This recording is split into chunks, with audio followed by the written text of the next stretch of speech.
वाहिगुरु परम कृपाला। श्री गुरु गोबिंद सिंह विशाला।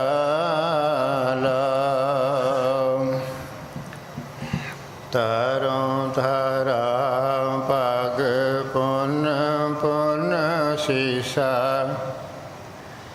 पग पुन पुन शीशा।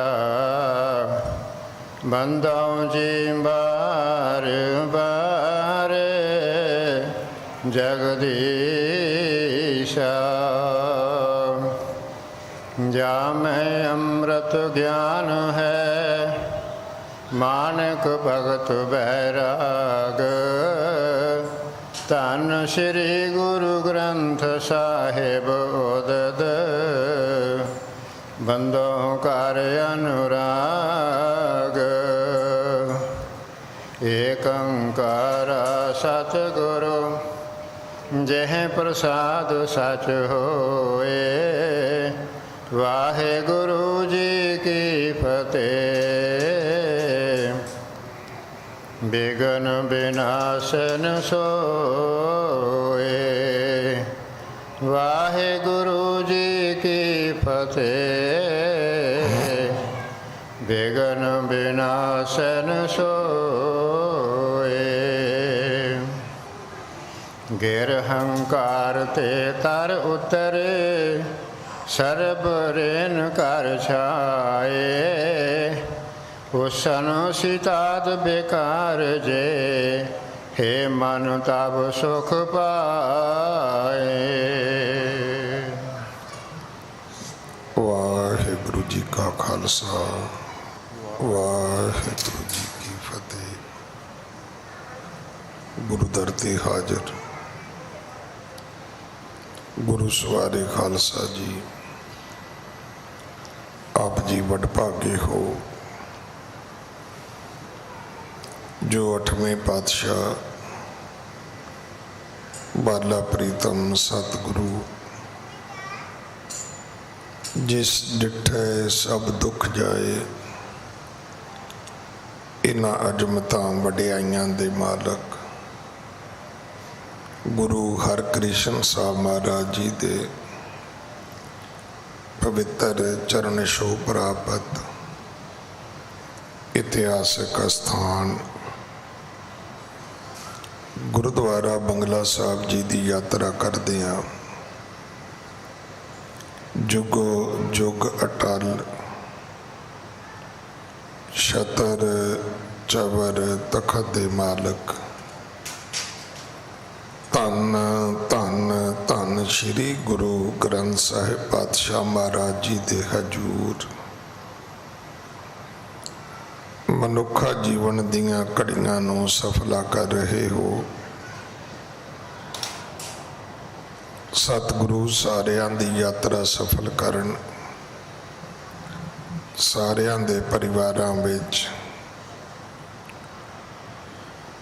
कारोबारां विच सतगुरु चढ़दी कला बख्शन। हुण समा है गुरु दरबार दे निजम अनुसार गुरु इतिहास दी चल रही लड़ीवार कथा दा अपनियां मन बिरतियां एकागर करो। रसना पवित्र कर दे एक बार, सारे उच्चारण करो जी सतनाम वाहिगुरु जी। ये इतिहास पहले पातशाह जाहर पीर जगत गुरु कल तारण आए श्री गुरु नानक देव महाराज जी का है। प्रसंग है सच्चे बादशाह एमनाबाद गए ने और इत्थे फिर बाबर का हमला होंदा है। ਸਤਿਗੁਰੂ ਜੀ ਧਰਤ ਲੁਕਾਈ ਨੂੰ ਸੋਧਦੇ 9 ਖੰਡ ਪ੍ਰਿਥਵੀ ਦਾ 4 ਚੱਕਾਂ ਦਾ ਉਧਾਰ ਕਰਦੇ। ਜਦੋਂ ਇਸ ਵਾਰੀ ਐਮਨਾਬਾਦ ਆਉਂਦੇ ਨੇ ਤਾਂ ਸਤਿਗੁਰੂ ਜੀ ਭਾਈ ਲਾਲੋ ਜੀ ਦੇ ਵੀ ਘਰ ਨਹੀਂ ਜਾਂਦੇ। ਨਗਰੀ ਦੇ ਹੀ ਬਾਹਰ ਉਹਨਾਂ ਨੇ ਆਪਣਾ ਟਿਕਾਣਾ ਕੀਤਾ ਹੈ। ਨਗਰ ਐਮਨਾਬਾਦ ਪਹੁੰਚੇ, ਬੈਠੇ ਵਹਿਰ ਸਥਲ ਪਿਖ ਉੱਚੇ। ਇੱਕ ਉੱਚੀ ਥਾਂ ਸੀ, ਉੱਥੇ ਸਤਿਗੁਰੂ ਜੀ ਬੈਠਦੇ ਨੇ।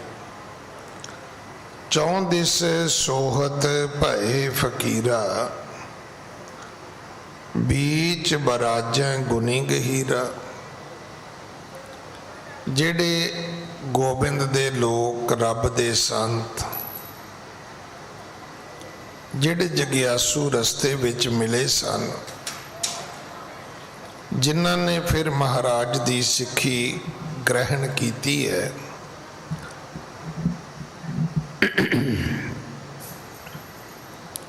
ਉਹ ਸਾਰੇ ਲੋਕ ਜਿਹੜੇ ਨੇ ਉਹ ਸਤਿਗੁਰੂ ਜੀ ਦੀ ਆਗਿਆ ਲੈ ਕੇ ਸਤਿਗੁਰੂ ਜੀ ਦੇ ਹੀ ਮਗਰ ਇੱਥੇ ਪਹੁੰਚੇ ਨੇ। ਇੱਥੇ ਆ ਕੇ ਉਹਨਾਂ ਨੇ ਸਤਿਗੁਰੂ ਜੀ ਨੂੰ ਪਰਵਾਰਿਆ।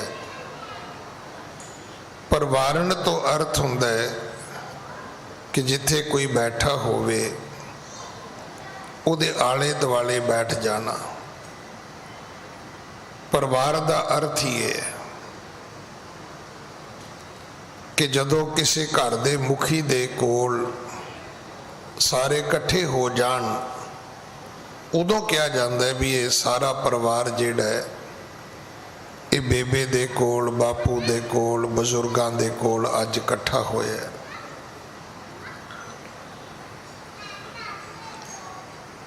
रोडन को चौंतरा बनायो, ऊपर बैठ गयो सुखदायो। रोडां दी करी विछा के सतगुरु जी ने समाधि लाई है।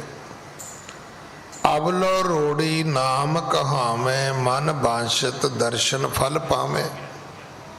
अज तक उस स्थान नूं रोड़ी सब कह के बुलाया जाता है,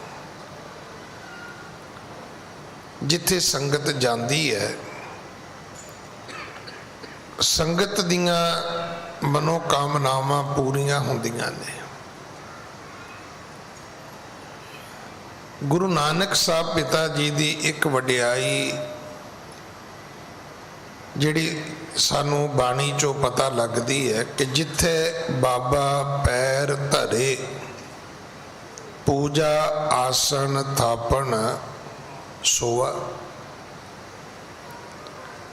गुरबाणी विच लिखिया है कि जिथे मेरा गुर धरे विखा। जिथे गुरु मेरा अपना पैर रख देंदा है, चरण रख देंदा है, वो धरती पवित्र हो जाती है, पूजन योग हो जाती है।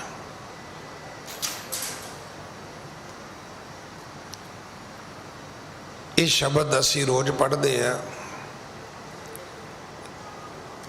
कि गुर सिखी सो थान भालिया, लै धूर मुख लावा। गुरसिखा ने उन्हां थावां दियां खोजां कीतियां ने कि गुरु जी किथे किथे गए ने, किथे किथे गुरु जी ने अपने चरण पाए ने, चरण टकाए ने। फिर उतों दी मिट्टी लैके, उतों दी धूड़ लैके भी सिखा ने मस्तक नूं लाई है। वो धरती भी पवित्र है। हुण तुसीं कहोगे जी ये किहड़ा विश्वास है, तो मैं हमेशा बेनती करदा, तुसीं विश्वास वाले हो। अंध विश्वासियां दीयां गल्लां सुन लो। घर विच कोई माई आ गई,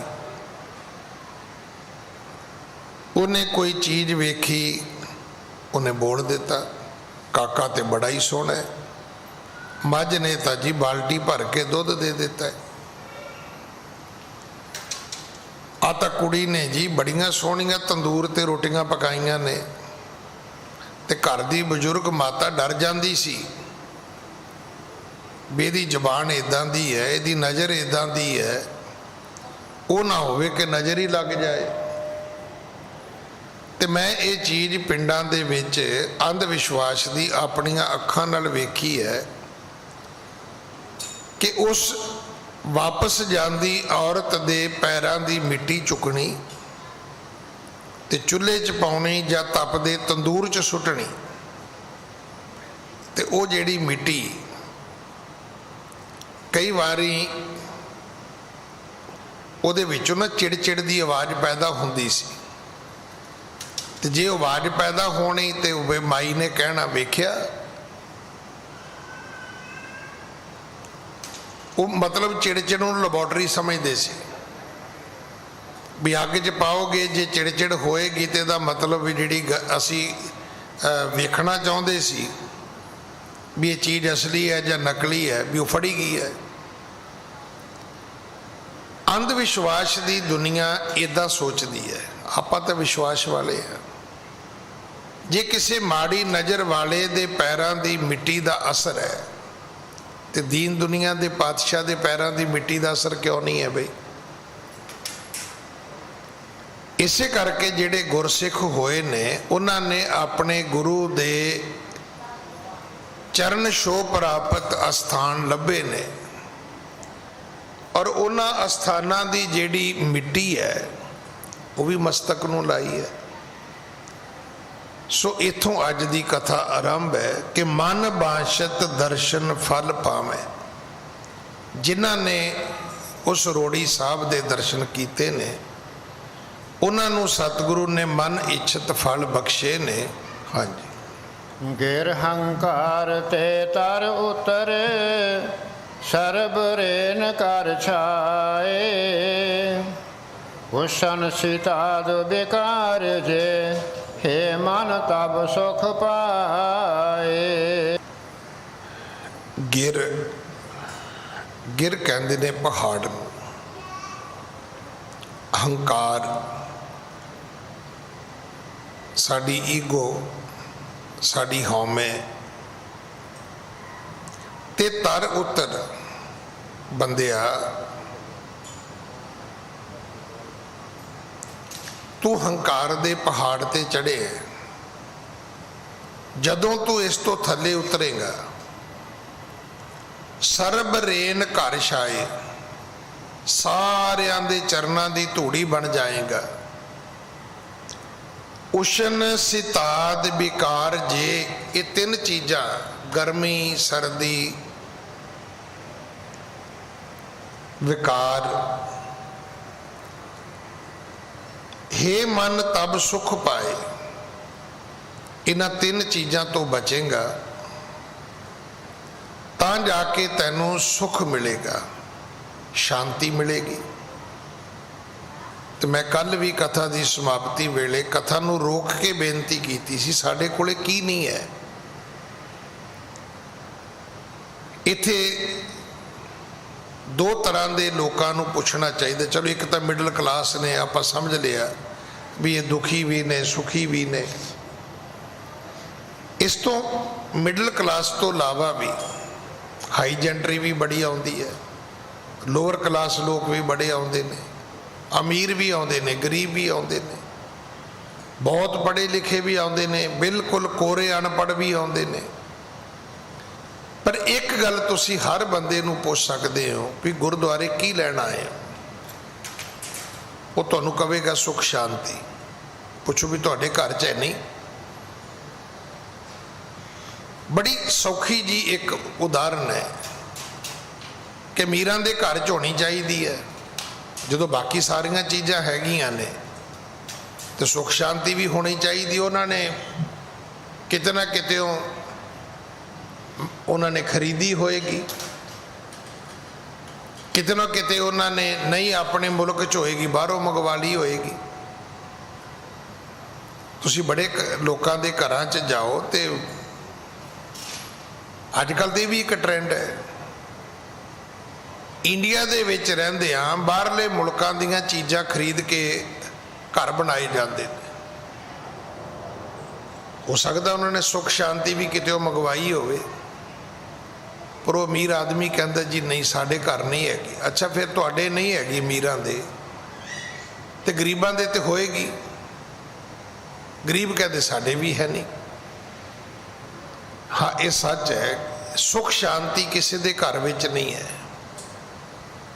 सुख शांति नूं प्राप्त करन दा जिहड़ा तरीका है वो है कि जे लोड़ है सदा सुख पाई, साधु संगत गुरे बताई, उहां जपी है केवल नाम। फिर तो गुरु की संगत तो बिना कोई दूजी थां है नहीं है। देखो जिदन तुसी संगत विच निठ के बैठोगे, एकाग्र चित होके बैठोगे, पाओ भावनी नाल कथा कीर्तन सुनोगे, पाठ सुनोगे, तुसी एक गल जाके बाहर जरूर कहोगे इत्थे मैनूं बड़ी शांति मिली है। भाई शांति है ही इत्थे, होर किते है ही नहीं। ये शांति तेनों अपने घर विच भी मिल सकती है, पर उत्थे भी तेनों इदां दा वातावरण बनाउणा पवेगा। जिवें बर्फ है ना, बर्फ पहाड़ां ते भी जम सकती है पर उसे टैंपरेचर ते जमेगी। तुहाडी फ्रिज विच भी जम सकती है पर टैंपरेचर सेम होना चाहिए। पर जे फिर फ्रिज खराब हो जाए तो भावें जिन्नी मर्जी महंगी होवे बर्फ नहीं जमदी। सुख शांति तुहाडे घर भी हो सकती है, जिहड़ी गुरुद्वारे विच तुहानूं मिलदी है। तुसीं घर गुरुद्वारे वर्गा वातावरण बना लो, सारे घर इकट्ठे बह के पाठ करो, कीर्तन करो, तुहानूं घर भी सुख शांति मिल जाएगी। तो जे आपां उत्थे नाच गाने ला के रखने ने, लड़ी जाना एक दूजे नाल, तो फिर तो सुख शांति भाई गुरु की संगत विच ही बची है। ये शांत पाई गुर सतगुर पूरे, सुख उपजे वाजे अनहद तूरे। ये गुरु तो बिना ये दात प्राप्त नहीं होएगी। तो गुरु ने दस दिता हंकार तो थले उतरो भाई, आपां ते हौमे दे घोड़ियां ते चढ़े हुए हैं। हाँ श्री अंगद सुनिए इतिहासा, वहर नगर बैठे सुख रासा। हे गुरु अंगद साहब, अगला इतिहास सुनो। गुरु नानक दे पिता महाराज एमनाबाद गए ने ते नगरी दे बाहर बैठे ने। सतगुरु जी नगरी तो बाहर, एमनाबाद नगरी दे अंदर नहीं गए। सतगुरु भाई लालो दे घर नहीं गए। हाँ जी। हुतो पठान तहाँ को राजा, घर घर बार बजावे बाजा। इथों दा जेड़ा राजा सी वो पठान सी। ये है पठान भी मुसलमान होंदे ने, जेड़े मुगल ने वो भी मुसलमान ने। जेड़ी उस वेले जंग हुई सी ना, वो मुगल पठाना भई लड़ाई। एक पासे पठान मुसलमान सी, एक पासे मुगल मुसलमान सी। एमनाबाद दा जेड़ा हाकम है वो पठान सी। हुतो पठान तहाँ को राजा, घर घर बहर बजावें बाजा। ते घर घर दे विच खुशी दे वाजे वजदे ने, शनाइयां वजदियां ने, ढोल वजदे ने। जिवें अज है, देखो जिस मर्जी बंदे दे घर जाओ तुहानूं घट्टो घट्ट एक कमरा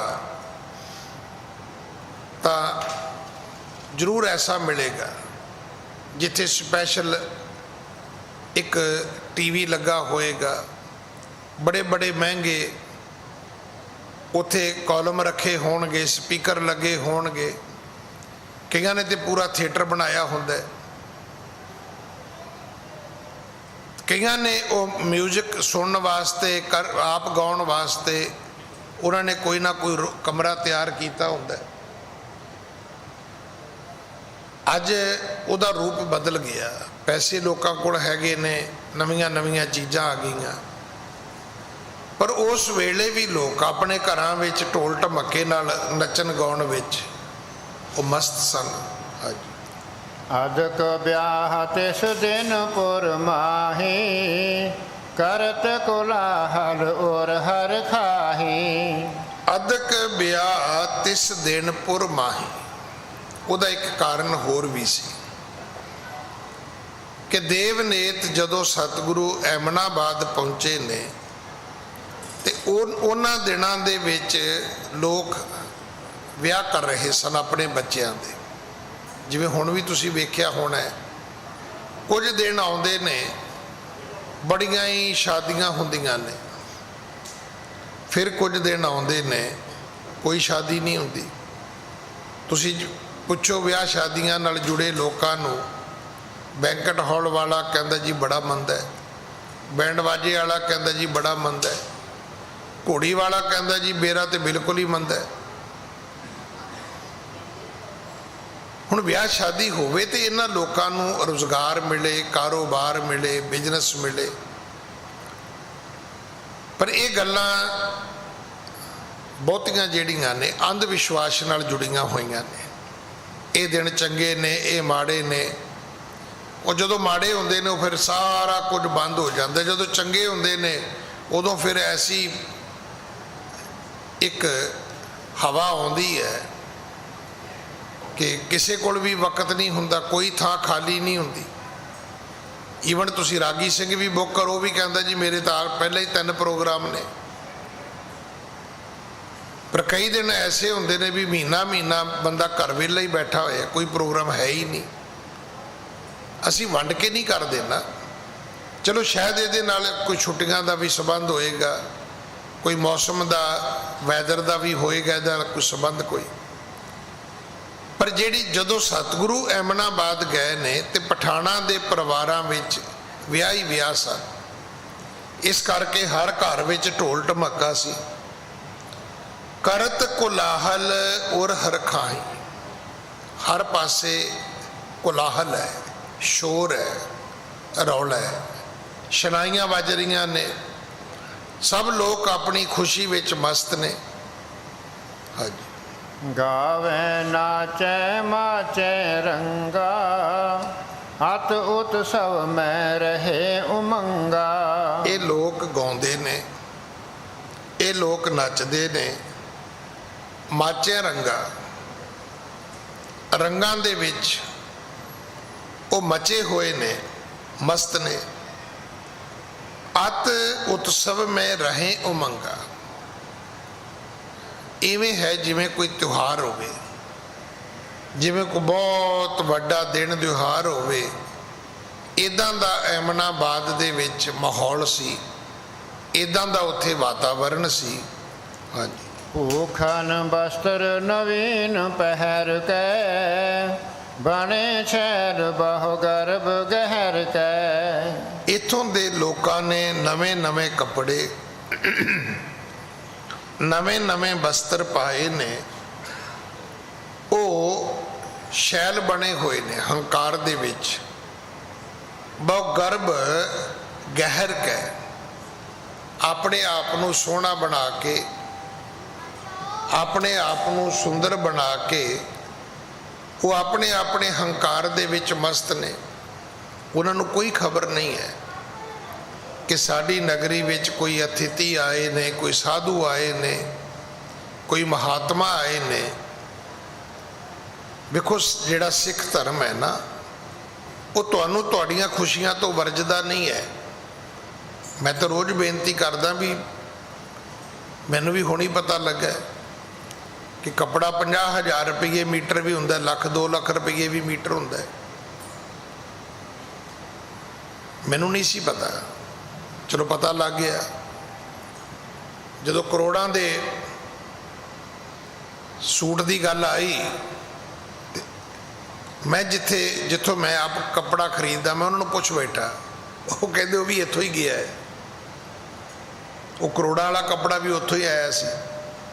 ਮੈਂ ਕਿਹਾ ਜੀ ਇੰਨਾ ਮਹਿੰਗਾ ਕੱਪੜਾ ਹੁੰਦਾ ਹੈ? ਫਿਰ ਉਹਨਾਂ ਨੇ ਮੈਨੂੰ ਦੱਸਿਆ ਵੀ ਹਾਂ ਕੱਪੜਾ ਲੱਖਾਂ ਰੁਪਏ ਮੀਟਰ ਹੁੰਦਾ ਹੈ। ਤਾਂ ਮੈਂ ਰੋਜ਼ ਬੇਨਤੀ ਕਰਦਾ ਵੀ ਤੁਸੀਂ ਲੱਖਾਂ ਰੁਪਏ ਮੀਟਰ ਕੱਪੜਾ ਪਾ ਕੇ ਗੁਰਦੁਆਰੇ ਆਓ, ਕੋਈ ਗੱਲ ਨਹੀਂ। ਸਾਡਾ ਤਾਂ ਗੁਰੂ ਕਲਗੀਆਂ ਵਾਲਾ ਹੈ, ਤਾਂ ਉਹਦੀ ਕਲਗੀ 'ਚ ਵੀ ਮੋਤੀ ਲੱਗੇ ਹੋਏ ਨੇ। ਗੁਰੂ ਨੂੰ ਤੁਹਾਡੀ ਅਮੀਰੀ ਤੋਂ ਕੋਈ ਦੁੱਖ ਨਹੀਂ ਹੈ, ਰੱਬ ਨੇ ਦਿੱਤਾ ਤੇ ਪਾਓ। ਅਗਰ ਤੁਸੀਂ ਅਮੀਰ ਨਹੀਂ, ਤੁਸੀਂ ਸਾਦੇ ਕੱਪੜੇ ਪਾ ਕੇ, ਸਸਤੇ ਕੱਪੜੇ ਪਾ ਕੇ ਵੀ ਆਓਗੇ ਤੇ ਗੁਰੂ ਤੁਹਾਨੂੰ ਓਨਾ ਹੀ ਪਿਆਰ ਕਰੇਗਾ। ਪਰ ਇੱਕ ਚੀਜ਼ ਦੀ ਮਨਾਹੀ ਹੈ ਕਿ ਨਿੱਕਰਾਂ ਪਾ ਕੇ ਆਉਣਾ, ਪਾਟੀਆਂ ਪੈਂਟਾਂ ਪਾ ਕੇ ਆਉਣਾ, ਅਮੀਰੀ ਦੇ ਟਸ਼ਨ ਵਿੱਚ ਭੈਣਾਂ ਦਾ ਅੱਧੇ ਅਧੂਰੇ ਕੱਪੜੇ ਪਾ ਕੇ ਆਉਣਾ, ਇਹ ਸਾਡਾ ਧਰਮ ਆਗਿਆ ਨਹੀਂ ਦਿੰਦਾ। ਬਿਲਕੁਲ ਇਸੇ ਤਰ੍ਹਾਂ ਤੁਹਾਡੇ ਘਰ ਖੁਸ਼ੀ ਹੈ, ਕਰੋ। ਦੇਖੋ ਦੁੱਖ ਹੋਏਗਾ ਤੇ ਸੁਭਾਵਕ ਹੈ, ਲੋਕ ਰੋਣਗੇ। ਖੁਸ਼ੀ ਹੋਏਗੀ ਤੇ ਹੱਸਣਗੇ, ਪਰ ਹੱਸਣਾ ਕੋਈ ਮਾੜੀ ਗੱਲ ਥੋੜ੍ਹਾ ਹੈ। ਦੁੱਖ ਵਿੱਚ ਰੋਣਾ ਵੀ ਕੋਈ ਮਾੜੀ ਗੱਲ ਨਹੀਂ ਹੈ, ਰੋਣਾ ਵੀ ਰੱਬ ਨੇ ਬਣਾਇਆ ਹੈ। ਲੋਕ ਰੋਏ ਨੇ, ਆਪਾਂ ਪਿਛਲੇ ਦਿਨਾਂ 'ਚ ਕਿੰਨੀ ਕਥਾ ਸੁਣੀ ਹੈ ਕਿ ਇਸ ਰੋਣ ਤੋਂ ਤਾਂ ਪਾਂਡਵ ਵੀ ਨਹੀਂ ਬਚੇ, ਨਾ ਸ਼੍ਰੀ ਰਾਮਚੰਦਰ ਜੀ ਬਚੇ, ਨਾ ਜਨਮੇਜਾ ਰਾਜਾ ਬਚਿਆ, ਨਾ ਜਮਦਗਨ ਰਿਸ਼ੀ ਬਚਿਆ, ਨਾ ਪਰਸਰਾਮ ਵਰਗੇ ਰਿਸ਼ੀ ਬਚੇ।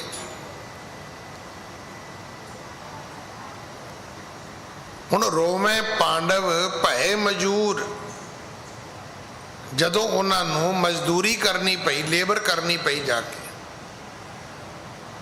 ਵਿਰਾਟ ਰਾਜੇ ਦੇ ਕੋਲ ਨੌਕਰੀ ਕਰਨੀ ਪਈ ਤਾਂ ਵੀ ਰੋਏ। ਪਰ ਸਵਾਲ ਇੱਥੇ ਜਿਹੜਾ ਸਤਿਗੁਰੂ ਜੀ ਸਮਝਾਉਂਦੇ ਨੇ ਕਿ ਇਹ ਬੰਦੇ ਗਹਿਣਿਆਂ ਵਿੱਚ, ਵਸਤਰਾਂ ਵਿੱਚ, ਆਪਣੀ ਜਵਾਨੀ ਦੇ ਹੰਕਾਰ ਵਿੱਚ ਇੰਨੇ ਮਸਤ ਸਨ ਕਿ ਇਹਨਾਂ ਨੂੰ ਇਹ ਵੀ ਨਹੀਂ ਪਤਾ ਵੀ ਸਾਡੇ ਪਿੰਡ ਦੇ ਵਿੱਚ ਕੋਈ ਹੋਰ ਵੀ ਲੋਕ ਆਏ ਨੇ। ਮੈਂ ਬਹੁਤ ਵਾਰੀ ਬੇਨਤੀ ਕਰਦਾ ਵੀ ਗੱਲ ਨੂੰ ਸਮਝਣ ਦੀ ਲੋੜ ਹੈ। ਅਸੀਂ ਇੱਥੇ ਘਰ ਬਣਾਉਂਦੇ ਆ, ਅਸੀਂ ਆਪਣਾ ਘਰ ਬਣਾਉਂਦੇ ਆ, ਕਈ ਵਾਰੀ ਕਈ ਘਰ ਢਾਹ ਦਿੰਦੇ ਆ। ਪੰਛੀਆਂ ਨੇ ਬੱਚੇ ਦਿੱਤੇ ਹੁੰਦੇ ਨੇ, ਅਸੀਂ ਮਾਰ ਦਿੰਦੇ ਆ।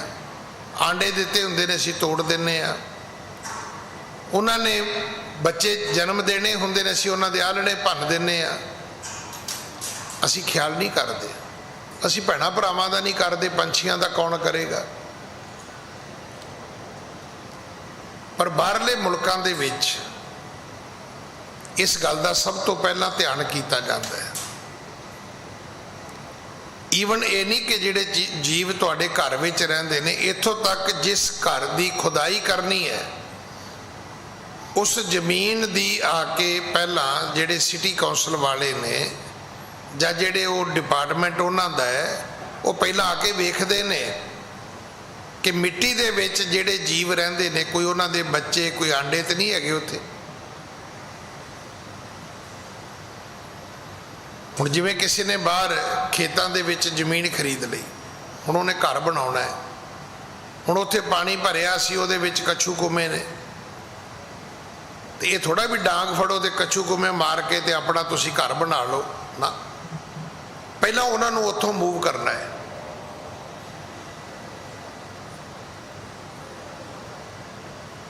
ਫਲੋਰੀਡਾ, ਮੈਂ ਜਿਸ ਪਰਿਵਾਰ ਵਿੱਚ ਜਾ ਕੇ ਰਹਿਣਾ, ਉਹਨਾਂ ਨੇ 10 ਏਕੜ ਦੀ ਜਗ੍ਹਾ ਲਈ ਆਪਣਾ ਘਰ ਬਣਾਉਣ ਲਈ, ਮੈਨੂੰ ਵਿਖਾਈ ਉਹਨਾਂ ਨੇ। ਮੈਂ ਕਿਹਾ ਜੀ ਇਹ ਕਦੋਂ ਬਣਾ ਰਹੇ ਹੋ? ਕਹਿੰਦੇ ਪਹਿਲਾਂ ਆਹ ਜ਼ਿੰਮੇਵਾਰੀਆਂ ਨੇ, ਇਹਦੇ 'ਚ ਕੱਛੂ ਕੁੰਮੇ ਵੀ ਨੇ, ਜਿੰਨਾ ਚਿਰ ਇੱਥੋਂ ਮੂਵ ਨਹੀਂ ਹੁੰਦੇ ਅਸੀਂ ਕੁਝ ਨਹੀਂ ਕਰ ਸਕਦੇ। ਤੇ ਜਿਸ ਮੁਲਕ ਦੇ ਵਿੱਚ ਕੁਦਰਤ ਨੂੰ ਇੰਨਾ ਪਿਆਰ ਕੀਤਾ ਜਾਏ ਤੇ ਫਿਰ ਸਾਰੀ ਕਿਰਪਾ ਉੱਥੇ ਹੀ ਰੱਬ ਨੇ ਕਰਨੀ, ਕਿੱਥੇ ਕਰਨੀ ਹੈ।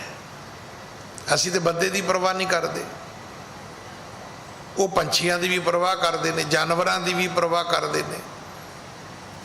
ਐਮਨਾਬਾਦ ਵਿੱਚ ਮਾੜਾ ਕੀ ਹੋਇਆ?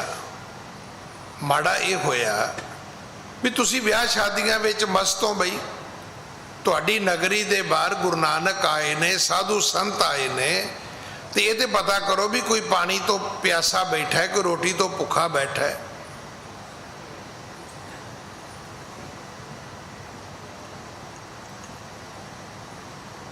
ਮੈਂ ਜਦੋਂ ਪਿਛਲੇ ਸਾਲ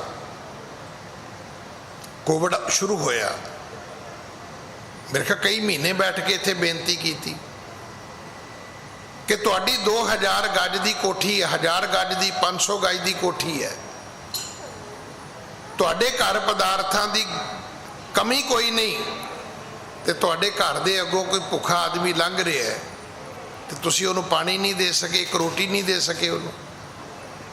ਵੱਡੀਆਂ ਵੱਡੀਆਂ ਫੈਕਟਰੀਆਂ ਵਾਲਿਆਂ ਨੇ ਮਜ਼ਦੂਰ ਭਜਾ ਦਿੱਤੇ, ਅਜੇ ਤੱਕ ਉਹ ਰੋਂਦੇ ਫਿਰਦੇ ਨੇ ਮਜ਼ਦੂਰਾਂ ਨੂੰ, ਮਜ਼ਦੂਰ ਵਾਪਸ ਨਹੀਂ ਆਏ।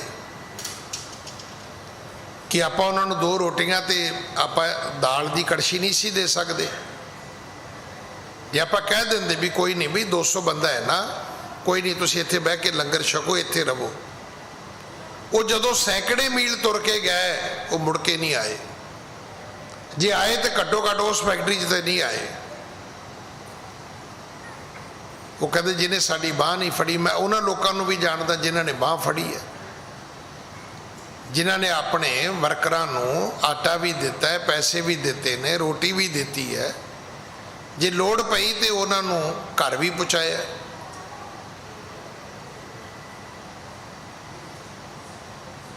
ਤੇ ਜਦੋਂ ਸਮਾਂ ਠੀਕ ਹੋਇਆ, ਵਰਕਰ ਉਹਨਾਂ ਕੋਲ ਵਾਪਸ ਆ ਗਏ। ਹੁਣ ਤੁਸੀਂ ਇਹਨੂੰ ਧਰਮ ਨਾਲ ਜੋੜੋ, ਜੀ ਸਦਕੇ ਜੋੜੋ, ਸਮਾਜ ਨਾਲ ਜੋੜੋ, ਜੀ ਸਦਕੇ ਜੋੜੋ, ਆਪਣੀ ਇਨਸਾਨੀਅਤ ਨਾਲ ਜੋੜ ਲਓ। ਮੈਂ ਕਹਿੰਦਾ ਸਭ ਤੋਂ ਵਧੀਆ ਗੱਲ ਹੈ। ਇਹ ਧਰਮ ਸੀ, ਇਨਸਾਨੀਅਤ ਸੀ। ਤੁਸੀਂ ਕਿਸੇ ਦੀ ਮਦਦ ਕਰੋਗੇ, ਅਗਲਾ ਕਿਵੇਂ ਭੁੱਲ ਜਾਏਗਾ? ਇਹ ਗੱਲ ਯਾਦ ਰੱਖਣਾ, ਦੁੱਖ ਦੇ ਵੇਲੇ ਕਿਸੇ ਦੀ ਕੀਤੀ ਹੋਈ ਸਹਾਇਤਾ ਕੋਈ ਨਹੀਂ ਭੁੱਲਦਾ ਹੁੰਦਾ।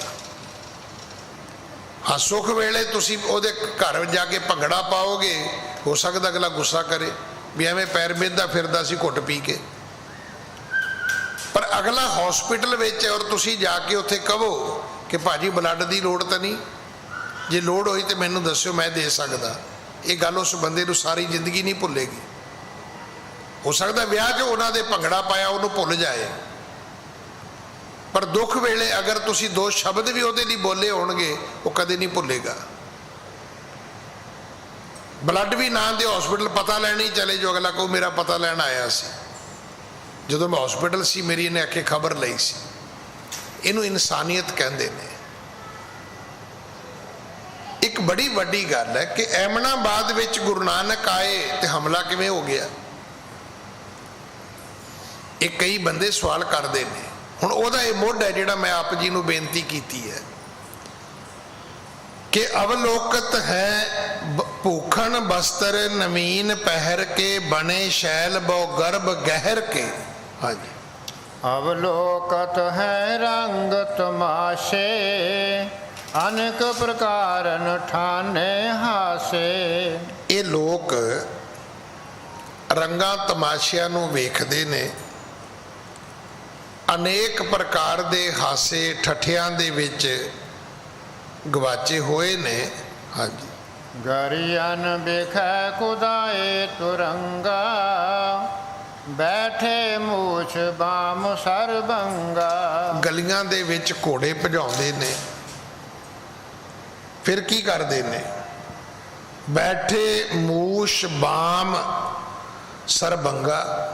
ਇਹ ਲੋਕ ਜਿਹੜੇ ਨੇ ਆਪਣੀਆਂ ਮੁੱਛਾਂ ਨੂੰ ਕੁੰਡੀਆਂ ਕਰਦੇ ਨੇ, ਆਪਣੇ ਆਪ ਨੂੰ ਵੱਡਾ ਕਹਿਣ ਦੀ ਕੋਸ਼ਿਸ਼ ਕਰਦੇ ਨੇ, ਆਪਣੇ ਆਪ ਨੂੰ ਵੱਡੇ ਹੰਕਾਰ ਵਿੱਚ ਉਹ ਮਹਿਸੂਸ ਕਰਦੇ ਨੇ। ਹਾਂਜੀ, ਸ਼੍ਰੀ ਕਰਤਾਰ ਦਿਸ਼ਾ ਤੇ ਭੂਲੇ, ਵਿਸ਼ੈ ਵਿਕਾਰਨ ਮਹਿ ਅਨਕੂਲੇ। ਇਹ ਰੱਬ ਤੋਂ ਭੁੱਲੇ ਹੋਏ ਨੇ, ਵਿਸ਼ੇ ਵਿਕਾਰਾਂ ਦੇ ਵਿੱਚ, ਖਾਣ ਪੀਣ ਨੱਚਣ ਗਾਉਣ ਵਿੱਚ ਗਲਤਾਨ ਨੇ, ਮਸਤ ਨੇ। ਹਾਂਜੀ, ਸੰਤ ਅਤਿਥ ਕੀ ਸੇਵ ਨ ਜਾਣੇ, ਦੇਖ ਫਕੀਰਨ ਹਾਸੀ ਠਾਨੇ। ਇਹ ਆਪਣੇ ਮौज ਮਸਤੀ ਵਿੱਚ ਨੇ। ਨਾ ਇਹਨਾਂ ਨੂੰ ਸੰਤਾਂ ਦਾ ਫਿਕਰ ਹੈ, ਨਾ ਜਿਹੜੇ ਅਤਿਥੀ ਮਹਿਮਾਨ ਆਏ, ਯਾਤਰੂ ਆਏ, ਉਹਨਾਂ ਦਾ ਕੋਈ ਫਿਕਰ ਹੈ। ਗੁਰੂ ਨਾਨਕ ਸਾਹਿਬ ਆਏ, ਨਾਲ ਸਾਧੂ ਸੰਤ ਆਏ, ਵੀ ਬਜਾਏ ਇਸ ਗੱਲ ਦੇ ਕਿ ਉਹਨਾਂ ਨੂੰ ਪੁੱਛਿਆ ਜਾਂਦਾ ਵੀ ਮਹਾਰਾਜ ਜੀ ਸਾਡੇ ਘਰਾਂ 'ਚ ਤੇ ਬੱਕਰੇ ਹਲਾਲ ਕੀਤੇ ਹੋਏ ਨੇ, ਸਾਡੇ ਘਰਾਂ ਦੇ ਵਿੱਚ ਤੇ 36 ਪ੍ਰਕਾਰ ਦੀਆਂ ਨਿਆਮਤਾਂ ਨੇ, ਵੀ ਤੁਸੀਂ ਵੀ ਕੋਈ ਜਲ ਪਾਣੀ ਛਕਿਆ ਕਿ ਨਹੀਂ ਛਕਿਆ। ਇਹਨਾਂ ਨੇ ਕੋਈ ਸੇਵਾ ਨਹੀਂ ਕੀਤੀ, ਉਲਟਾ ਕੀ ਕੀਤਾ, ਦੇਖ ਫਕੀਰਨ ਹਾਸੀ ਠਾਨੇ, ਫਕੀਰਾਂ ਨੂੰ ਵੇਖ ਕੇ ਸਗੋਂ ਹਾਸਾ ਕੀਤਾ ਹੈ, ਮਜ਼ਾਕ ਕੀਤਾ ਹੈ, ਉਹਨਾਂ ਦਾ ਮਖੌਲ ਉਡਾਇਆ ਹੈ। ਜਿਵੇਂ ਆਪਾਂ ਕਹਿ ਦਈਏ ਅੱਛਾ ਬਾਬੇ ਬੈਠੇ ਨੇ, ਖੀਰਾ ਖਾਂਦੇ ਹੋਣਗੇ, ਪੁੱਛੋ ਵੀ ਤੂੰ ਕਦੋਂ ਖਵਾਈਆਂ ਨੇ, ਅੱਛਾ ਕੜਾ ਖਾ ਖਾ ਗੋਗੜਾ ਵਧਾਈਆਂ ਨੇ, ਪੁੱਛੋ ਵੀ ਤੂੰ ਕਦੋਂ ਬਣਾ ਕੇ ਲਿਆਇਆ ਸੀ। ਜਿਹਨੇ ਖਵਾਈਆਂ ਹੋਣ ਖੀਰਾ ਉਹ ਤੇ ਬੋਲੇ, ਤੇ ਜਿਹਨੇ ਪਾਣੀ ਨਹੀਂ ਪਿਆਇਆ ਉਹ ਵੀ ਬੋਲੀ ਜਾਂਦਾ ਹੈ। ਇਹਨਾਂ ਪਠਾਣਾ ਨੇ ਹਾਸਾ ਮਜ਼ਾਕ ਕੀਤਾ ਹੈ। ਹਾਂਜੀ, ਪ੍ਰਭ ਤਾ ਮਦ ਤੇ ਭਏ ਸੇ ਅੰਧੇ, ਪਰੇ ਗਰਤ ਜਗ ਬੰਧਨ ਬੰਦੇ। ਇਹ ਪ੍ਰਭਤਾ ਦੇ ਮੱਧ ਵਿੱਚ ਅੰਨੇ ਹੋਏ ਨੇ। ਤੇ ਕੀ ਹੋ ਰਿਹਾ ਹੈ, ਪਰੇ ਗਰਤ ਜਗ ਬੰਧਨ ਬੰਦੇ, ਜਗਤ ਦੇ ਜੰਜਾਲਾਂ ਦੇ ਖੂਹ ਵਿੱਚ ਡਿੱਗੇ ਹੋਏ ਨੇ। ਆਪਣੇ ਵਿਆਹ ਸ਼ਾਦੀਆਂ ਦਾ ਇਹਨਾਂ ਨੂੰ ਬੜਾ ਫਿਕਰ ਹੈ, ਆਏ ਗਿਆ ਦਾ ਇਹਨਾਂ ਨੂੰ ਕੋਈ ਫਿਕਰ ਨਹੀਂ ਹੈ, ਕੋਈ ਅਦਬ ਨਹੀਂ ਹੈ, ਕੋਈ ਸਨਮਾਨ ਨਹੀਂ ਹੈ। ਹਾਂਜੀ, ਦੇਖੇ ਦੁਖੀ ਦਇਆ ਨ ਕਰਹੀ, ਮਹਾਮੰਦ ਮਤ ਪਰਤਿ ਹਰਹੀ। ਇਹ ਕਿਸੇ ਨੂੰ ਦੁਖੀ ਵੇਖ ਕੇ ਉਹਦੇ ਤੇ ਦਇਆ ਨਹੀਂ ਕਰਦੇ, ਸਗੋਂ ਮੰਦੀ ਮਤ ਵਾਲੇ ਨੇ ਪਰਤਿ ਹਰਹੀ। ਇਹ ਤੇ ਸਗੋਂ ਇਹੋ ਜਿਹੇ ਲੋਕ ਨੇ ਕਿ ਲੋਕਾਂ ਦੀਆਂ ਧੀਆਂ ਭੈਣਾਂ ਚੁੱਕ ਲਿਆਉਂਦੇ ਨੇ, ਪਠਾਨ ਨੇ, ਨਸ਼ੇ ਵਿੱਚ ਨੇ, ਗੁਰੂਰ ਹੈ ਉਹਨਾਂ ਨੂੰ ਆਪਣੇ ਰਾਜ ਭਾਗ ਦਾ। ਹਾਂਜੀ, ਪੀਅਤ ਸ਼ਰਾਬ ਘੂਮ ਤੇ ਫਿਰਹੀ, ਸ਼ਾਸਨ ਦੇਹ ਗਰੀਬਨ ਤਰਹੀ। ਹਾਲਾਂਕਿ ਮੁਸਲਮਾਨਾਂ ਦੇ ਵਿੱਚ ਸ਼ਰਾਬ ਜਿਹੜੀ ਹੈ ਉਹ ਹਰਾਮ ਹੈ, ਪਰ ਫਿਰ ਵੀ ਸ਼ਰਾਬਾਂ ਵੀ ਪੀਂਦੇ ਨੇ, ਗਰੀਬਾਂ ਨੂੰ, ਲੋਕਾਂ ਨੂੰ ਤਾੜਨਾ ਵੀ ਕਰਦੇ ਨੇ, ਕੁੱਟਦੇ ਮਾਰਦੇ ਨੇ। ਸ਼ਾਸਨ ਦੇਹ ਗਰੀਬਨ ਤਰਹੀ, ਗਰੀਬ ਲੋਕਾਂ ਤੋਂ ਕੁੱਟ ਮਾਰ ਕਰਕੇ ਉਹਨਾਂ ਤੋਂ ਆਪਣੀ ਮੁਫਤ ਵਿੱਚ, ਫਰੀ ਵਿੱਚ ਮਜ਼ਦੂਰੀ ਵੀ ਕਰਾਉਂਦੇ ਨੇ। ਹਾਂਜੀ, ਜਹਾਂ ਅੰਗਨਾ ਸੁੰਦਰ ਹੈਰੇ, ਬਾਰ ਬਾਰ ਬਾਜੀ ਬਾਰ ਫੇਰੇ। ਇੱਥੋਂ ਤੱਕ ਜਿੱਥੇ ਵੇਖਦੇ ਨੇ ਕਿ ਲੋਕਾਂ ਦੀਆਂ ਬੱਚੀਆਂ ਧੀਆਂ ਭੈਣਾਂ ਸੁੰਦਰ ਨੇ, ਘੜੀ ਘੜੀ ਘੋੜੇ ਲਿਜਾ ਕੇ ਉਸ ਪਾਸੇ, ਜਿਵੇਂ ਅਵਾਰਾ ਲੋਕ ਨਹੀਂ ਹੁੰਦੇ, ਇਵੇਂ ਉਹਨਾਂ ਦੀਆਂ ਗਲੀਆਂ ਤੇ ਬਾਜ਼ਾਰਾਂ ਘਰਾਂ ਦੇ ਅੱਗੋਂ ਦੀ ਇਹ ਘੋੜਿਆਂ ਤੇ ਚੜ ਚੜ ਕੇ ਲੰਘਦੇ ਨੇ। ਬੈਠੇ ਰਹੇ ਵਹਿਰ ਜਗ ਸਾਈ, ਸੇਵਾ ਕਰੀ ਨ ਕਿਨਹੂ ਆਈ। ਇਹ ਸੀ ਐਮਨਾਬਾਦ ਨਗਰੀ ਦਾ ਮਾਹੌਲ। ਸਤਿਗੁਰੂ ਬੈਠੇ ਨੇ ਨਗਰੀ ਤੋਂ ਬਾਹਰ, ਕਿਸੇ ਨੇ ਆ ਕੇ ਕੋਈ ਸੇਵਾ ਨਹੀਂ ਕੀਤੀ, ਕਿਸੇ ਨੇ ਮੱਥਾ ਨਹੀਂ ਟੇਕਿਆ, ਕਿਸੇ ਨੇ ਆ ਕੇ ਕੋਈ ਦੁੱਧ ਪਾਣੀ ਨਹੀਂ ਪੁੱਛਿਆ। ਹਾਂਜੀ, ਹੋਤੇ ਫਕੀਰ ਸੰਗ ਤੇ ਥਾਏ, ਪਏ ਛੁਦਾ ਤੁਰ ਮੁਖ ਕੁਮਲਾਏ। ਇਧਰ ਜਿਹੜੇ ਫਕੀਰ ਆਏ ਸੀ ਗੁਰੂ ਨਾਨਕ ਸਾਹਿਬ ਦੇ ਨਾਲ, ਉਹ ਵਿਚਾਰੇ ਨਾ ਪਾਣੀ ਪੀਲਿਆ, ਨਾ ਪ੍ਰਸ਼ਾਦਾ ਮਿਲਿਆ। ਭੈ ਸ਼ੁਦਾਤੁਰ ਮੁਖ ਕੁਮਲਾਏ, ਭੁੱਖ ਦੇ ਨਾਲ ਪੀੜਤ ਹੋ ਗਏ, ਚਿਹਰੇ ਕੁਮਲਾ ਗਏ, ਕਿਉਂਕਿ ਜਿਹੜੀ ਸਰੀਰਕ ਤਾਕਤ ਹੈ ਉਹ ਤੇ ਖਾਣ ਪੀਣ ਪਦਾਰਥਾਂ ਤੋਂ ਹੀ ਮਿਲਦੀ ਹੈ। ਇਹਨਾਂ ਨੂੰ ਪੂਰਾ ਦਿਨ ਕਿਸੇ ਨੇ ਆ ਕੇ ਪੁੱਛਿਆ ਹੀ ਨਹੀਂ, ਬੜੇ ਭੁੱਖ ਦੇ ਨਾਲ ਆਤੁਰ ਹੋਏ ਨੇ, ਦੁਖੀ ਹੋਏ ਨੇ। ਹਾਂਜੀ, सगरो दिवस बतीता जब ही पई निशा बोले प्रभ तब ही। इस तरह पूरा दिन बतीत हो गया, शामां ਦਾ ਵਕਤ ਆ ਗਿਆ, ਥੋੜਾ ਜਿਹਾ ਅੰਧੇਰਾ ਹੋ ਗਿਆ, ਤਾਂ ਗੁਰੂ ਨਾਨਕ ਦੇ ਪਿਤਾ ਮਹਾਰਾਜ ਉਹਨਾਂ ਜਿਹੜੇ ਸਾਧੂ ਸੀ ਨਾਲ ਫਕੀਰ ਸੀ ਉਹਨਾਂ ਦੇ ਪ੍ਰਤੀ ਇਹ ਬਚਨ ਉਚਾਰੇ ਨੇ।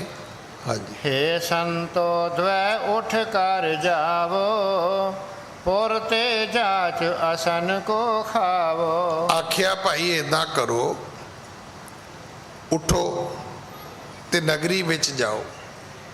ਜੇ ਚਲੋ ਪਿੰਡ ਦੇ ਵਿੱਚੋਂ ਕੋਈ ਤੁਹਾਨੂੰ ਖਾਣ ਲਈ ਦੇਣ ਨਹੀਂ ਆਇਆ ਤੇ ਆਪ ਮੰਗ ਕੇ ਖਾ ਲਓ।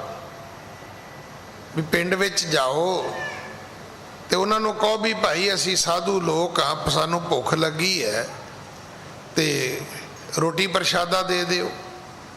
ਜੇ ਉਹ ਆਪ ਨਹੀਂ ਦਿੰਦੇ ਤੇ ਮੰਗ ਕੇ ਲੈ ਲਓ ਤੇ ਆਪਣੀ ਭੁੱਖ ਮਿਟਾ ਲਓ, ਛਕ ਲਓ। ਹਾਂਜੀ, जे बैठ्यो देवे को नाही कर में जाए जांच किन खाही। ਜਿਹੜੇ ਲੋਕਾਂ ਨੂੰ ਬੈਠਿਆ ਨਹੀਂ ਮਿਲਦਾ ਅਖੀਰ ਫਿਰ ਇਹੀ ਹੁੰਦਾ ਵੀ ਉਹ ਆਪ ਜਾ ਕੇ ਲੋਕਾਂ ਦੇ ਘਰਾਂ ਵਿੱਚ ਮੰਗਦੇ ਨੇ ਤੇ ਮੰਗ ਕੇ ਲੈ ਕੇ ਫਿਰ ਖਾ ਲੈਂਦੇ ਨੇ। ਹਾਂਜੀ, मर्दाने तू जाहे संगारे आवत लालो लेहो हकारे। ਸਤਿਗੁਰੂ ਕਹਿਣ ਲੱਗੇ ਮਰਦਾਨਾ ਜੀ ਤੁਸੀਂ ਵੀ ਜਾਓ ਤੇ ਆਉਂਦੇ ਵਕਤ ਭਾਈ ਲਾਲੋ ਨੂੰ ਸਾਡਾ ਸੁਨੇਹਾ ਦੇਣਾ ਤੇ ਉਹਨੂੰ ਕਹਿਣਾ ਭਾਈ ਨਾਲ ਹੀ ਚੱਲ, ਉਹਨੂੰ ਆਪਣੇ ਨਾਲ ਲੈ ਆਉਣਾ। ਹਾਂਜੀ, श्री गौर की सुन के आस आए स मर्दाना द्वै संत सिधाए स। ਤਿੰਨ ਬੰਦੇ ਨਗਰੀ ਵਿੱਚ ਗਏ, ਦੋ ਸਾਧੂ ਇੱਕ ਭਾਈ ਮਰਦਾਨਾ। ਗੁਰੂ ਜੀ ਦਾ ਹੁਕਮ ਮੰਨਿਆ ਤੇ ਐਮਨਾਬਾਦ ਨਗਰੀ ਦੇ ਵਿੱਚ ਅੰਦਰ ਸ਼ਹਿਰ ਦੇ ਵਿੱਚ ਪ੍ਰਵੇਸ਼ ਕਰਦੇ ਨੇ। जहाँ पठाव जहाँ पठान महान निकेता गए तहाँ अन लेने हेता। ਜਿਸ ਪਾਸੇ ਪਠਾਣਾ ਦੇ ਵੱਡੇ ਵੱਡੇ ਘਰ ਸਨ, ਵੇਖੋ ਇਹ ਜਿਹੜੇ ਮੰਗਣ ਵਾਲੇ ਹੁੰਦੇ ਨੇ ਨਾ ਇਹ ਵੀ ਬੜੇ ਪ੍ਰੋਫੈਸ਼ਨਲ ਹੁੰਦੇ ਨੇ। ਕਦੇ ਵੇਖ ਲਿਓ ਤੁਸੀਂ, ਜਿੰਨੀ ਵੱਡੀ ਗੱਡੀ ਵਾਲਾ ਹੋਏਗਾ ਉਹਦੇ ਗੇੜੇ ਬਹੁਤਾ ਕੱਢਣਗੇ। ਪਿੰਡਾਂ ਥਾਵਾਂ 'ਚ ਵੀ ਇਦਾਂ ਹੀ ਹੁੰਦਾ। ਜਿਸ ਪਾਸੇ ਸੌਖੇ ਪਰਿਵਾਰ ਹੋਣਗੇ ਉਧਰ ਜਾ ਕੇ ਮੰਗਣਗੇ, ਜਿੱਧਰ ਗਰੀਬਾਂ ਦੀਆਂ ਝੁੱਗੀਆਂ ਝੌਂਪੜੀਆਂ ਹੋਣਗੀਆਂ ਉਧਰ ਮੰਗਤੇ ਵੀ ਨਹੀਂ ਜਾਂਦੇ। ਉਹਨਾਂ ਨੂੰ ਪਤਾ ਵੀ ਇਹ ਤੇ ਪਹਿਲਾਂ ਹੀ ਸਾਡੇ ਭੈਣ ਭਰਾ ਨੇ। ਇਹ ਜਿਹੜੇ ਸਾਧੂ ਨੇ ਇਹ ਜਦੋਂ ਨਗਰੀ ਵਿੱਚ ਗਏ, ਹੁਣ ਹੈ ਤਾਂ ਗੁਰੂ ਦਾ ਇੱਕ ਕੌਤਕ ਹੀ ਸੀ ਇੱਕ, ਨਹੀਂ ਤਾਂ ਸਤਿਗੁਰੂ ਜੀ ਵਾਸਤੇ ਕੀ ਔਖਾ ਸੀ, ਬੈਠਿਆਂ ਨੂੰ ਹੀ ਤ੍ਰਿਪਤ ਕਰ ਦਿੰਦੇ। ਸਤਿਗੁਰੂ ਨੇ ਕਿਹਾ ਨਗਰੀ ਵਿੱਚ ਜਾਓ। ਇਹ ਹੁਣ ਉਸ ਪਾਸੇ ਗਏ ਜਿੱਧਰ ਪਠਾਣਾ ਦੇ ਵੱਡੇ ਵੱਡੇ ਘਰ ਸਨ। ਜਹਾਂ ਪਠਾਨ ਮਹਾਨ ਨਕੇਤਾ ਗਏ ਤਹਾਂ ਅੰਨ ਲੈਣੇ ਹੇਤਾ। ਗਏ ਸੀ ਅਨਾਜ ਮੰਗਣ, ਚਲੋ ਆਟਾ ਦੇ ਦੇਣਗੇ, ਪ੍ਰਸ਼ਾਦਾ ਦੇ ਦੇਣਗੇ, ਕੋਈ ਦਾਲ ਸਬਜ਼ੀ ਦੇ ਦੇਣਗੇ, ਖਾ ਕੇ ਭੁੱਖ ਮਿਟਾ ਲਵਾਂਗੇ ਅਸੀਂ। ਹਾਂਜੀ, जाचन करें जाए जिस पाहे सुने बहुर उत्तर दे नाहे।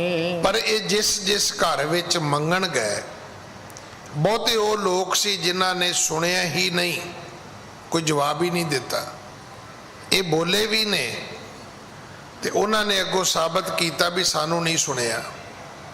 ਜਿਵੇਂ ਕਬੂਏ ਗਿਆ ਕੇ ਮੰਗੇ ਤਾਂ ਜੇ ਅੱਗੋਂ ਆਪਾਂ ਨਾ ਜਵਾਬ ਦਈਏ ਤੇ ਸਾਡੀ ਮਰਜ਼ੀ ਹੈ, ਆਪੇ ਅਗਲਾ 1 2 4 ਮਿੰਟ ਖਲੋ ਕੇ ਚਲਾ ਜਾਂਦਾ ਹੈ ਫਿਰ।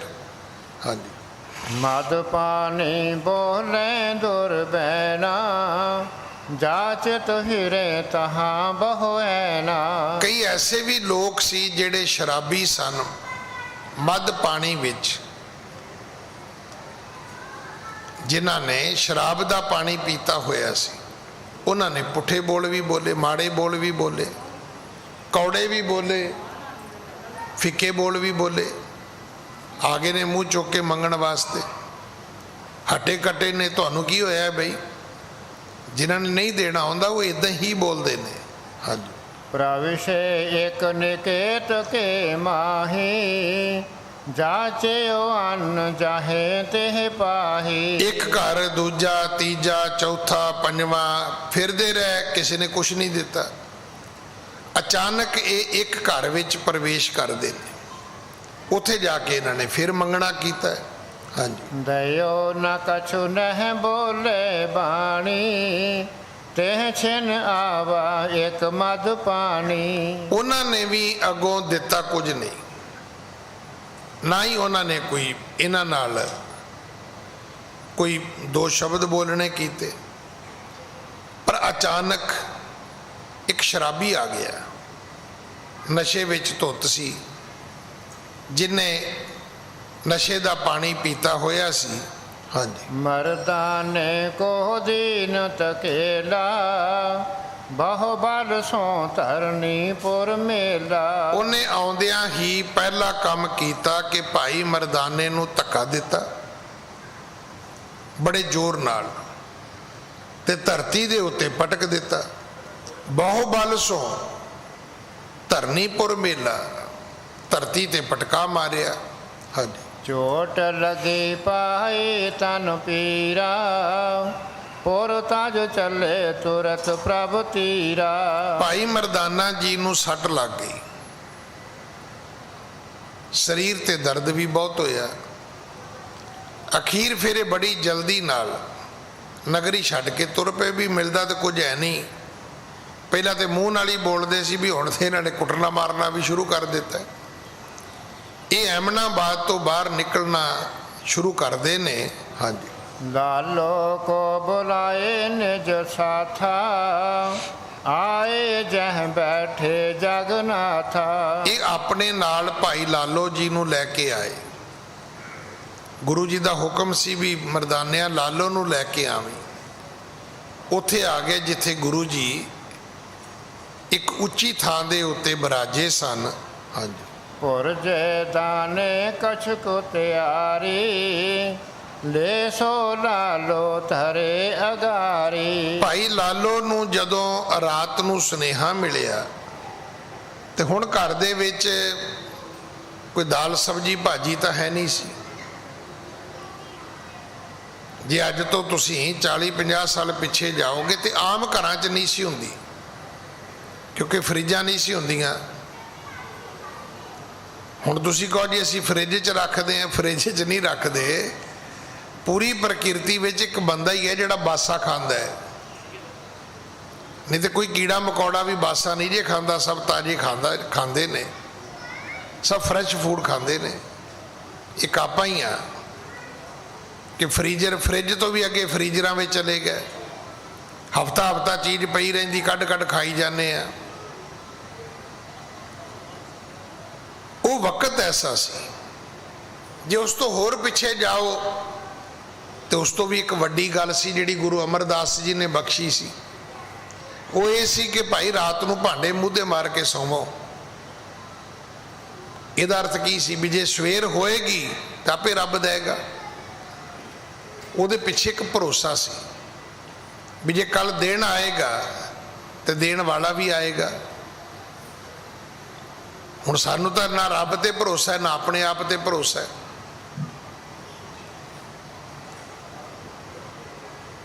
ਭਾਈ ਲਾਲੋ ਦੇ ਘਰ ਵਿੱਚ ਸਿਰਫ ਭੁੱਜੇ ਹੋਏ ਦਾਣੇ ਸਨ, ਭੁੰਨੇ ਹੋਏ ਛੋਲੇ ਹੋਣਗੇ, ਇੱਥੇ ਜ਼ਿਕਰ ਨਹੀਂ ਹੈ, ਦਾਣੇ ਲਿਖੇ ਨੇ। ਭੁਰਜੇ ਦਾਣੇ ਕੁਸ਼ਕ ਤਿਆਰੀ, ਲੈ ਸੋ ਲਾਲੋ ਧਰੇ ਅਗਾਰੇ। ਉਹੀ ਲਾਲੋ ਨੇ ਪੱਲੇ ਬੱਧੇ ਤੇ ਲਿਆ ਕੇ ਗੁਰੂ ਪਾਤਸ਼ਾਹ ਮਹਾਰਾਜ ਦੇ ਅੱਗੇ ਰੱਖ ਦਿੱਤੇ। ਉਹੀ ਪਰੋਸ ਦਿੱਤੇ ਵੀ ਮਹਾਰਾਜ ਛਕੋ। ਹਾਂਜੀ। ਪਾਇਨ ਪਾਸ ਉਪਾਇਨ ਕਰ ਕੇ, ਕਹਿਓ ਜੋਰ ਕਰ ਸਿਰ ਧਰ ਧਰ ਕੇ। ਇਹ ਭੇਟਾ ਗੁਰੂ ਦੇ ਚਰਨਾਂ ਕੋਲ ਰੱਖ ਦਿੱਤੀ, ਸਿਰ ਗੁਰੂ ਦੇ ਚਰਨਾਂ ਦੇ ਉੱਤੇ ਰੱਖ ਦਿੱਤਾ, ਦੋ ਹੱਥਾਂ ਨਾਲ ਗੁਰੂ ਦੇ ਚਰਨ ਸਪਰਸ਼ ਕੀਤੇ ਨੇ। ਹਾਂਜੀ। ਕਹਿਣ ਲਗਾ ਬੀਤਿਓ ਚਿਰ ਕਾਲਾ, ਰਾਵਰ ਦਰਸ਼ਨ ਦੀਨ ਦਿਆਲਾ। ਕਹਿਣ ਲੱਗਾ ਮਹਾਰਾਜ ਬੜੀ ਕਿਰਪਾ ਕੀਤੀ, ਕਈ ਸਾਲਾਂ ਬਾਅਦ ਆਏ ਹੋ। ਸਤਿਗੁਰੂ ਜੀ ਨੇ 21 ਸਾਲ ਭਰਮਣ ਕੀਤਾ, ਜਿਹੜਾ ਸਿੱਖੀ ਦਾ ਪ੍ਰਚਾਰ ਕੀਤਾ ਜਾਂ ਜਿਹੜਾ ਸਿੱਖੀ ਨੂੰ ਪ੍ਰਗਟ ਕੀਤਾ ਜਾਂ ਜਿਹੜੀ ਸਿੱਖੀ ਦੀ ਦਾਤ ਦੁਨੀਆ ਵਿੱਚ ਵੰਡੀ ਹੈ, ਇਹ 2-4-5 ਘੰਟਿਆਂ ਦਾ ਕੰਮ ਨਹੀਂ ਸੀ। 21 ਸਾਲ। ਹੁਣ ਇਹਦੇ ਮਹੀਨੇ ਬਣਾ ਲਿਓ, ਫਿਰ ਅੱਗੋਂ ਦਿਨ ਬਣਾ ਲਿਓ ਜੇ। ਕਦੇ ਪਹਿਲਾਂ ਗੁਰੂ ਨਾਨਕ ਸਾਹਿਬ ਆਏ ਸਨ, ਹੁਣ ਆਏ ਤੇ ਭਾਈ ਲਾਲੋ ਨੇ ਕਿਹਾ ਕਿ ਰਾਵਰ ਦਰਸ਼ਨ ਕੀ ਦੀਨ ਦਿਆਲਾ, ਕਹਿਣ ਲੱਗਾ ਬੀਤਿਓ ਚਿਰ ਕਾਲਾ। ਕਹਿੰਦਾ ਜੀ ਕਿਰਪਾ ਕੀਤੀ, ਦਰਸ਼ਨ ਤਾਂ ਦਿੱਤੇ ਨੇ, ਪਰ ਮਹਾਰਾਜ ਬੜੇ ਸਾਲ ਹੋ ਗਏ, ਬੜਾ ਸਮਾਂ ਬਤੀਤ ਹੋ ਗਿਆ। ਹਾਂਜੀ। ਕੁਸ਼ਲ ਪ੍ਰਸ਼ਨ ਕਰ ਕੈ ਸੰਗ ਤਾਹੀ, ਬੈਠਾਰਿਓ ਪ੍ਰਭ ਆਪਨ ਪਾਹੀ। ਸਤਿਗੁਰੂ ਜੀ ਨੇ ਵੀ ਪੁੱਛਿਆ ਵੀ ਲਾਲੋ ਘਰ ਠੀਕ ਹੈ, ਪਰਿਵਾਰ ਠੀਕ ਹੈ? ਕਹਿਣ ਲੱਗਾ ਜੀ ਸਭ ਠੀਕ ਹੈ। ਸਤਿਗੁਰਾਂ ਨੇ ਆਪਣੇ ਕੋਲ ਬਿਠਾ ਲਿਆ। ਹਾਂਜੀ। ਬਾਹਰੋ ਦੋ ਸੰਤ ਸੋ ਪੁੱਛੇ, ਕਿਸ ਬਿਦ ਹਟ ਆਏ ਤੁਮ ਛੂਛੇ। ਫਿਰ ਸਤਿਗੁਰੂ ਨੇ ਜਿਹੜੇ 2 ਸੰਤ ਘੱਲੇ ਸੀ ਕਿ ਜਾਓ ਭਾਈ ਪਿੰਡ ਚੋਂ ਮੰਗ ਲਿਆਓ ਤੇ ਛਕ ਲਓ।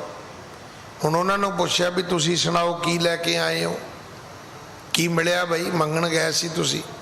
ਹਾਂਜੀ। ਸੁਣਤ ਫਕੀਰਨ ਸਰਬ ਬਿਤਾਈ, ਮਰਦਾਨੇ ਕੀ ਚੋਟ ਦਿਖਾਈ। ਉਹ ਸੰਤ ਕਹਿਣ ਲੱਗੇ ਮਹਾਰਾਜ ਸਾਨੂੰ ਤਾਂ ਕੁਝ ਨਹੀਂ ਮਿਲਿਆ, ਭਾਈ ਮਰਦਾਨੇ ਨੂੰ ਧੱਕਾ ਜ਼ਰੂਰ ਮਿਲਿਆ, ਤੇ ਆ ਵੇਖੋ ਸੱਟ ਵੀ ਲੱਗੀ ਹੈ, ਤੇ ਭਾਈ ਮਰਦਾਨੇ ਨੂੰ ਇਹਦੀ ਦਰਦ ਵੀ ਹੋਈ ਹੈ, ਸੱਟ ਬਹੁਤੀ ਹੋਏਗੀ। ਹਾਂਜੀ। ਪਾਮਰ ਪੁਰਖ ਰਹੇ ਪੁਰ ਮਾਹੀ, ਹਰ ਸੰਤਨ ਜਹ ਆਦਰ ਨਾਹੀ। ਉਹ ਸੰਤ ਕਹਿਣ ਲੱਗੇ ਮਹਾਰਾਜ ਇੱਥੇ ਪਾਮਰ ਲੋਕ ਰਹਿੰਦੇ ਨੇ, ਪਾਪੀ ਲੋਕ, ਇੱਥੇ ਮਾੜੇ ਕਰਮ ਕਰਨ ਵਾਲੇ ਲੋਕ ਰਹਿੰਦੇ ਨੇ, ਇਹਨਾਂ ਦੇ ਮਨਾਂ ਦੇ ਵਿੱਚ ਕੋਈ ਆਦਰ ਨਹੀਂ ਹੈ, ਕੋਈ ਸਨਮਾਨ ਨਹੀਂ ਹੈ। ਹਾਂਜੀ। ਸੇਵਾ ਕਰਨੀ ਰਹੀ ਸੁਰੀਤੀ, ਬੇਮੁਖ ਦੀਏ ਦੁਖ ਕੀਏ ਵਿਪਰੀਤੀ। ਕਹਿਣ ਲੱਗਾ ਮਹਾਰਾਜ ਸੇਵਾ ਤੋਂ ਨਾ ਸਾਡੀ ਕੀ ਕਰਨੀ ਸੀ, ਸਗੋਂ ਉਹਨਾਂ ਨੇ ਸਾਨੂੰ ਬੇਮੁਖ ਹੋਏ ਦੁੱਖ ਦਿੱਤੇ ਨੇ, ਭੈੜੇ ਸ਼ਬਦ ਬੋਲੇ ਨੇ, ਧੱਕੇ ਦਿੱਤੇ ਨੇ। ਸੇਵਾ ਤਾਂ ਉਹਨਾਂ ਨੇ ਕਰਨੀ ਕੀ ਸੀ? ਇਹਦੇ ਪਾਮਰ ਲੋਕ ਨੇ, ਪਾਪੀ ਲੋਕ ਨੇ, ਬੁਰੇ ਕਰਮ ਕਰਨ ਵਾਲੇ ਲੋਕ ਐਮਨਾਬਾਦ ਵਿੱਚ ਰਹਿੰਦੇ ਨੇ। ਹਾਂਜੀ। ਸੁਣਤ ਅਵਗਿਆ ਸੰਤਨ ਕੇਰੀ, ਰਿਸ ਉਪਜੀ ਮਨ ਮਾਹੇ ਕਨੇਰੀ। ਜਦੋਂ ਸਤਿਗੁਰੂ ਜੀ ਨੇ ਸੁਣਿਆ ਕਿ ਭਾਈ ਇਹਨਾਂ ਨਗਰੀ ਦੇ ਲੋਕਾਂ ਨੇ, ਇਹ ਤਾਂ ਫਕੀਰ ਆਦਮੀ ਸੀ, ਸੰਤ ਆਦਮੀ ਸੀ, ਵੀ ਇਹਨਾਂ ਨਾਲ ਕੀ ਦੁਸ਼ਮਣੀ ਹੋ ਸਕਦੀ ਹੈ, ਇਹਨਾਂ ਨਾਲ ਕੀ ਵੈਰ ਵਿਰੋਧ ਹੋ ਸਕਦਾ ਹੈ। ਜਦੋਂ ਸਤਿਗੁਰੂ ਨੇ ਵੇਖਿਆ ਵੀ ਉਹਨਾਂ ਨੇ ਤਾਂ ਚੰਗੇ ਲੋਕਾਂ ਦੇ ਨਾਲ ਵੀ ਮਾੜਾ ਸਲੂਕ ਕੀਤਾ ਹੈ। ਵੇਖੋ ਮੈਂ ਬਹੁਤ ਵਾਰੀ ਬੇਨਤੀ ਕਰਦਾ, ਕਈ ਲੋਕ ਚੰਗਾ ਖਾ ਕੇ ਵੀ ਮਾੜਾ ਬੋਲਦੇ ਨੇ, ਉਹ ਸੱਪ ਹੁੰਦੇ ਨੇ। ਸੱਪ ਦੁੱਧ ਵੀ ਪੀਵੇ ਤਾਂ ਵੀ ਜ਼ਹਿਰ ਹੀ ਉਗਲੇਗਾ। ਸੱਪ 'ਚ ਕੀ ਉਗਣਾ ਹੈ? ਸੱਪ ਦਾ ਬੰਦੇ ਦੀ ਜ਼ਿੰਦਗੀ ਨਾਲ ਬੜਾ ਨੇੜੇ ਦਾ ਸੰਬੰਧ ਹੈ। ਤੁਸੀਂ ਜਿਹੜੇ ਮਰਜ਼ੀ ਮੁਲਕ ਚਲੇ ਜਾਓ, ਜਦੋਂ ਜੀਵ ਜਨਤਾ ਦੀ ਗੱਲ ਆਏਗੀ ਤੇ ਤੁਸੀਂ ਕੋਈ ਗੱਲ ਪੁੱਛੋਗੇ ਵੀ ਇੱਥੇ ਘਰਾਂ 'ਚ ਸੱਪ ਸੁੱਪ ਤਾਂ ਨਹੀਂ ਨਿਕਲ ਆਉਂਦੇ, ਵੀ ਕਿਹੜੋ ਦੱਸੋ ਮਾਸੀ ਦੇ ਭੂਆ ਦੇ ਪੁੱਤਰ ਨੇ ਵੀ ਹਰ ਥਾਂ ਤੇ ਨਿਕਲਣੇ ਹੀ ਚਾਹੀਦੇ ਨੇ। ਪਤਾ ਨਹੀਂ ਰੱਬ ਨੇ ਪੈਦਾ ਵੀ ਕਿੰਨੇ ਕੁ ਕੀਤੇ ਨੇ। ਮੇਰਾ ਖਿਆਲ ਹੈ ਵੀ ਆਮ ਜੂਨੀਆਂ ਦੇ ਵਿੱਚ ਸਭ ਤੋਂ ਵੱਧ ਸ਼ਾਇਦ ਰੱਬ ਨੇ ਸੱਪ ਹੀ ਪੈਦਾ ਕੀਤੇ ਨੇ ਜ਼ਿਆਦਾ। ਖੇਤਾਂ 'ਚ ਚਲ ਜਾਓ ਤਾਂ ਸੱਪ, ਘਰਾਂ 'ਚ ਚਲ ਜਾਓ ਤਾਂ ਸੱਪ। ਹੁਣ ਆਪਣੇ ਘਰਾਂ 'ਚ ਕੋਈ ਰੋਜ਼ ਸ਼ੇਰ ਤਾਂ ਨਿਕਲਦੇ ਨਹੀਂ, ਪਰ ਵੇਲੇ ਕੁ ਵੇਲੇ ਸੱਪ ਜ਼ਰੂਰ ਨਿਕਲ ਆਉਂਦਾ। ਕਦੇ ਨਾ ਕਦੇ ਭਾਵੇਂ 20-30-40 ਸਾਲਾਂ 'ਚ ਕੋਈ ਘਟਨਾ ਘਟੀ ਹੋਵੇ ਗਲੀ 'ਚ ਜਾਂ ਹੱਟੀ ਤੇ ਜਾਂ ਕਿਤੇ ਨਾ ਕਿਤੇ ਕੌਣ ਛੱਡ ਕੇ ਜਾਂਦਾ ਇਹਨਾਂ ਨੂੰ? ਕਿੱਥੋਂ ਆਉਂਦੇ ਨੇ? ਆਪੇ ਜ਼ਮੀਨ 'ਚੋਂ ਨਿਕਲ ਆਉਂਦੇ ਨੇ। ਫਿਰ ਸੱਪ ਦੇ ਬਾਰੇ ਬਹੁਤ ਕੁਝ ਗੁਰਬਾਣੀ ਵਿੱਚ ਵੀ ਲਿਖਿਆ ਗਿਆ। ਸਰਪ ਜੈਸੇ ਅਰਜਾਰੀ। ਤੇ ਸੱਪ ਦਾ ਦੋਸ਼ ਕੀ ਹੈ? ਸੱਪ ਦਾ ਦੋਸ਼ ਹੀ ਹੈ, ਹਾਲਾਂਕਿ ਲੋਕ ਸੱਪ ਪਾਲਦੇ ਵੀ ਨੇ, ਖਾਂਦੇ ਵੀ ਨੇ, ਲੋਕ ਸੱਪ ਪਾਲਦੇ ਵੀ ਨੇ। ਸੱਪ ਨੂੰ ਵੇਖਣ ਲਈ ਵੀ ਲੋਕਾਂ ਦੀ ਬੜੀ ਸ਼ਰਧਾ ਰਹਿੰਦੀ ਹੈ। ਉਹਦੇ ਜੋਗੀ ਆਉਂਦੇ ਨੇ, ਉਹਨਾਂ ਨੂੰ ਆਟਾ ਪਾ ਕੇ ਵੀ ਵਹਿੰਦੇ ਨੇ। ਸੱਪ ਦਾ ਗੁਣ ਵੀ ਹੋਏਗਾ, ਪਰ ਦੋਸ਼ ਇਹ ਹੈ ਕਿ ਉਹਨੂੰ ਤੁਸੀਂ ਦੁੱਧ ਵੀ ਪਿਆਓਗੇ, ਸੱਪੈ ਦੁੱਧ ਪਿਆਲੀ ਹੈ ਵੀ ਉਹ ਮੁੱਖੋਂ ਸੱਟੈ। ਭਾਈ ਗੁਰਦਾਸ ਸਾਹਿਬ ਸੰਤ ਕਹਿਣ ਲੱਗੇ, ਮਹਾਰਾਜ ਇਦਾਂ ਦੇ ਲੋਕ ਨੇ, ਇਹਨਾਂ ਨੇ ਸੇਵਾ ਤਾਂ ਕੀ ਕਰਨੀ ਸੀ, ਬਹੁਤ ਦੁੱਖ ਦਿੱਤਾ ਹੈ। ਹਾਂਜੀ। ਤਿਹ ਛਿਨ ਲਾਲੋ ਸਨਮੁਖ ਬੈਸਾ, ਤਿਹ ਸੋ ਕਹਿਓ ਸ਼ਬਦ ਮੁਖ ਐਸਾ। ਇੱਥੇ ਫਿਰ ਸਤਿਗੁਰੂ ਜੀ ਨੇ ਸ਼ਬਦ ਉਚਾਰਿਆ ਹੈ, ਜਿਹੜਾ ਸ਼ਬਦ ਆਪਾਂ ਬਹੁਤ ਵਾਰੀ ਪੜ੍ਹਦੇ ਹਾਂ, ਸੁਣਦੇ ਹਾਂ ਕਿ ਜੈਸੀ ਮੈਂ ਆਵੇ ਖਸਮ ਕੀ ਬਾਣੀ, ਤੈਸੜਾ ਗਿਆਨ ਕਰੀ